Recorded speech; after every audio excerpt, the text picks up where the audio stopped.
അങ്ങനെ ഇന്നലെ നമ്മുടെ പള്ളിയിലെ പെരുന്നാളായിരുന്നു കേട്ടോ. അപ്പൊ രാവിലെ തന്നെ പൊറോട്ടയും ചിക്കൻ സ്റ്റൂവും ഒക്കെ വലിച്ച് കയറ്റി ഞാൻ. അത് കഴിഞ്ഞപ്പോഴത്തേക്കും നമ്മുടെ ഉച്ചക്കത്തേക്കുള്ള പ്രിപ്പറേഷൻസിനുള്ള പരിപാടികളൊക്കെ ഞാനും അമ്മയും കൂടെ ചെയ്യുമായിരുന്നു. ക്യാബേജ് തോരനുണ്ടായിരുന്നു, പിന്നെ നമ്മുടെ ചൊറയൊക്കെ ഉണ്ടായിരുന്നു. അപ്പൊ അങ്ങനെ ഇരിക്കുമ്പോഴാണ് ഞാൻ ആലോചിച്ചത് ഞാൻ ഇതുവരെ ഡ്രസ്സ് എടുത്തിട്ടില്ല.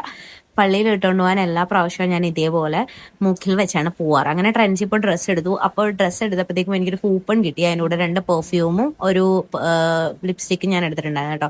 അങ്ങനെ നേരെ വീട്ടിൽ വന്ന് ഫുഡ് കഴിച്ചു. നല്ല കാര്യമായിട്ടുള്ള ഫുഡായിരുന്നു. ക്യാബേജ് തോരൻ, ബീഫ് റോസ്റ്റ്, അച്ചാറ്, മോര് എല്ലാം ഒക്കെ കൂട്ടി നല്ല അടിപൊളിയായിട്ട് ഊണ് കഴിച്ചു. അത് കഴിഞ്ഞ് പിന്നെ ഒരു വൈകിട്ടൊക്കെ ആയ സമയത്തേക്കും ഞാൻ റെഡിയായി. ഇതായിരുന്നു ഞാൻ എടുത്തിട്ടുണ്ടായിരുന്ന ഡ്രസ്സ്. അങ്ങനെ പിന്നെ മേക്കപ്പ് ഒക്കെ ചെയ്ത് നമ്മൾ നേരെ പള്ളിയിലോട്ട് പോയി. ഇന്നലെ പള്ളിയിൽ ചെന്ന സമയത്ത് ഒത്തിരി ആൾക്കാരെ കണ്ടു. ഫ്രണ്ട്സിനെയൊക്കെ കുറേ നാൾക്ക് ശേഷം കണ്ടു. പ്രോഗ്രാമും കാര്യങ്ങളൊക്കെ ഉണ്ടായിരുന്നു. പിന്നെ അവിടെ ഇവിടെയൊക്കെ നടന്ന എല്ലാവർക്കും വാരി വലിച്ചൊക്കെ തിന്നിട്ട് പിന്നെ നേരെ വീട്ടിലേക്കാണ് പോയത്. സോ വീഡിയോ ഇഷ്ടപ്പെട്ടാൽ സബ്സ്ക്രൈബ് ചെയ്യാൻ മറക്കരുത്. ബൈ.